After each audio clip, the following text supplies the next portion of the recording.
Connexing, c'est une entreprise que j'ai créée donc en mars 2009 et qui en fait se définit comme facilitateur en téléphonie d'entreprise économique et écologique.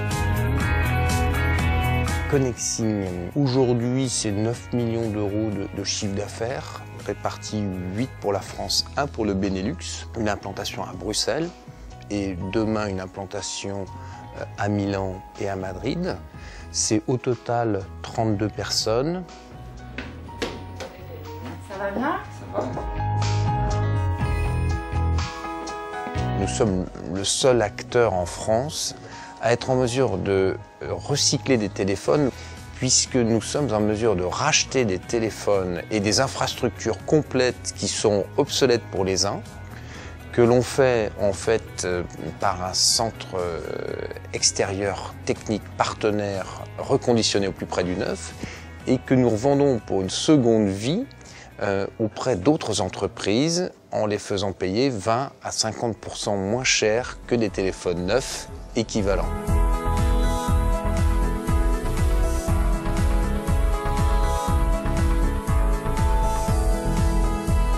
Une méthode de l'ADEME nous a permis de mesurer qu'en fait chaque téléphone réemployé, c'était l'équivalent de 9 kg de CO2 économisé par rapport à la fabrication et l'acheminement d'un téléphone neuf équivalent. Et nous avons donc commencé avec l'entreprise naissant l'achat d'un Solex électrique qui s'est poursuivi par un Twizy électrique, qui s'est poursuivi par des Zoé électriques, qui s'est poursuivi par une Tesla Model S électrique, afin que toute la flotte de véhicules de Connexing consomme 0 émission de CO2. Nous avons choisi de proposer aux collaborateurs qui le souhaitaient de travailler de leur domicile. Pourquoi s'infliger 70 km de bouchons quand on peut travailler de chez soi sereinement? Quand nous sommes attelés à la formalisation de notre politique qualité, en vue de passer la certification ISO 9001, la question s'est posée de ce qui était important pour nous.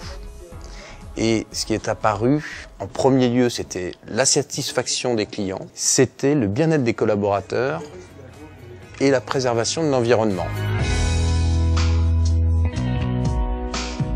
Nous nous sommes associés en fait à une ONG qui s'appelle Planète Urgence et qui propose à la fois du congé solidaire et de la reforestation. La RSE, c'est pas seulement le développement durable, c'est aussi ce qui est sociétal, social. C'est ainsi qu'est né notre programme avec SOS Village Enfants, pour lequel nous avons décidé de proposer 1 heure de cours de soutien scolaire pour ces enfants défavorisés. Je me dis qu'on fait des belles choses et qu'il y en a encore beaucoup à faire. J'adhère à des réseaux tels que Dirigeants Responsables de l'Ouest. C'est pour ça que nous avons passé le label Lucie, parce que nous souhaitons faire profiter de ces démarches le plus de parties prenantes possible.